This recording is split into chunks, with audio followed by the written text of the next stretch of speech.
Merhaba arkadaşlar, Mat Mimarisi kanalımıza hoş geldiniz. Oyun sonu derslerimize devam ediyoruz. Bu eğitim videomuzda piyonların kıymetini daha iyi anlayacağız. Buna göre piyonun rakip vezire karşı nasıl başarılı bir mücadele sergilediğini ve beraberlik şansları elde ettiğine tanık olacağız. Vezire karşı piyon mücadelesinde piyonun hangi dikeyde olduğu ve veziri olan tarafın şahının konumu sonucu belirleyici derecede önem arz etmekte. Bununla ilgili 4 önemli konumu bugün sizlerle paylaşacağım.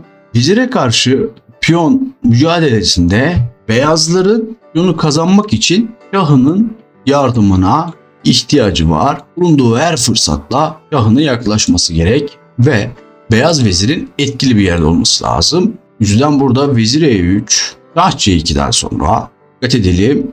Vezir C5 şah, eğer ki kara şah piyonun önüne geçerse beyazlar şahla yaklaşmak için bir tempo elde etmiş olur. Tabii ki piyonun önüne geçmek istemeyecek siyahlar. Piyonun önüne geçmediği zaman şahı uzaklaşabilir piyondan. Vezirle şah, tekrar şah ve buradaki hamle çok önemli.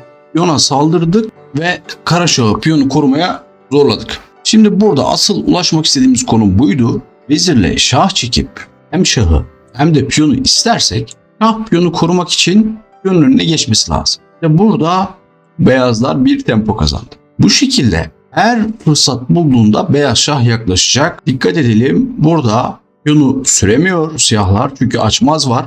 Bu yüzden şah bir adım daha yaklaşabilir. Evet, piyonu sürmeyi tehdit ettiği zaman veziri olan tarafın dikkat etmesi gerek. Piyonu sürmesine fırsat vermeyecek. Evet, geldiğine açmaz yaptı. Piyonu süremiyor. Burada şah E1 doğru hamle ama şah E1 yerine şah E3 gibi bir hamle yaparsa vezir piyonun önüne yerleşir ve bir daha şah piyonun ilerlemesini sağlayamaz. Bu yüzden şah E1 yapması gerekiyor. Şah E1 yaptığı zaman vezirle şah piyona saldırdı ve şah ve piyon istedi. Anahtar fikrimiz buydu. İkisini birden istemek ve şah piyonun önüne geçtiği zaman şahla bir adım daha yaklaşmak.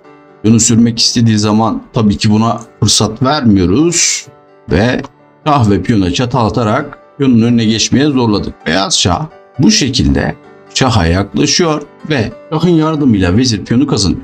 Burada vezirle sadece vezir kaldığı zaman öğrencilerimin en çok yaptığı hatalardan bir tanesi oyunu pat bırakmak. Dikkatli olmak gerekiyor.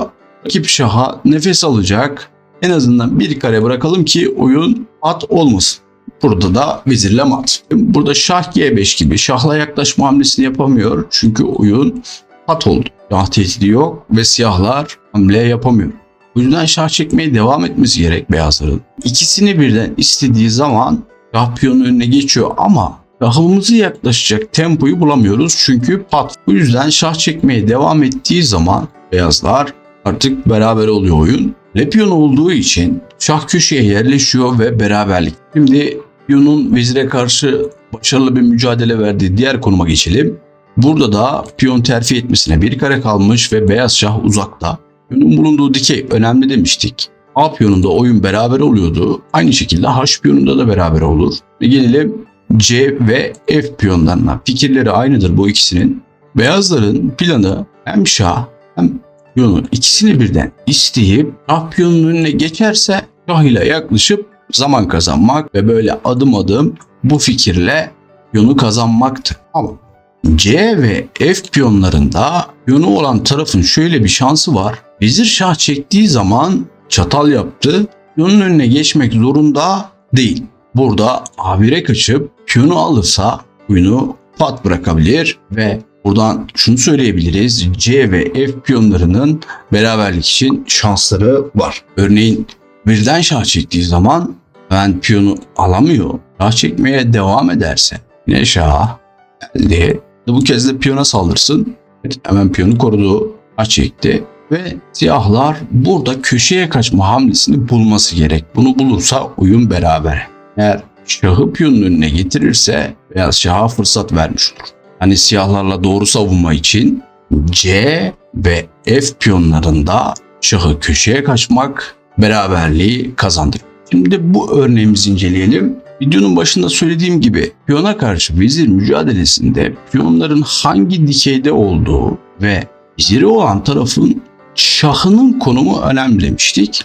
Burada şah piyona ve rakip şaha daha yakın. Bunu nasıl değerlendireceğiz? Öncelikle buradaki konumdaki hamleyi bulmanız için videoyu durdurup düşünebilirsiniz. Eğer bunu yaparsak daha faydalı olacaktır. Evet, burada eğer vezirle piyonu alırsak oyun pat oldu arkadaşlar. Daha hiçbir yere kaçamıyor. Şah tehdidi yok. Eğer şah tehdidi yokken hamlesiz kaldıysak oyun pat olmuş demektir. Bu yüzden buradaki önemli hamle şah B3. Onları tebrik ediyorum. Vezir olmasına izin veriyoruz. Olduğu zaman surattan mat. Vezir şahı istedi ve şah hiçbir yere kaçamıyor. Bunu yiyemiyor çünkü koruması var. Ve oyun mat oldu. Peki piyon vezir olmak zorunda mı? Mat olsa dikkat edelim, mat edeceği kareyi koruyor. Vezir şu an suratına yapışırsa mat olmaz. Çünkü başka taş onu yiyebilir. Buradaki hamle de önemli bir hamle. Videoyu durdurup tahmin etmeye çalışabiliriz. Vezire karşı at mücadelesinde vezirin atın ayaklarını tutması oldukça önemlidir. Bakın vezir atın ayaklarını tutmuş.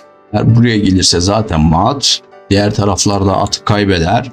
Eğer atla oynamayıp şahla oynarsa tahtanın kenarındayken veziri korumalı bir şekilde şahın suratına yapıştırıp mat edebiliriz. Şah bunu yiyemez çünkü koruması var. Bir diğer mat fikri ise burada atı alarak yeşil kareleri şah tuttuğu için yataydan da vezirle şah çekip mat etmek. Vezire karşı piyon mücadelesiyle ilgili anlatacaklarım bu kadar arkadaşlar. Videomu sonuna kadar izlediğiniz için teşekkür ederim. Faydalı bulduysak kanalı beğenip abone olmayı unutmayalım. Bir sonraki videomuzda görüşmek üzere. Hoşça kalın.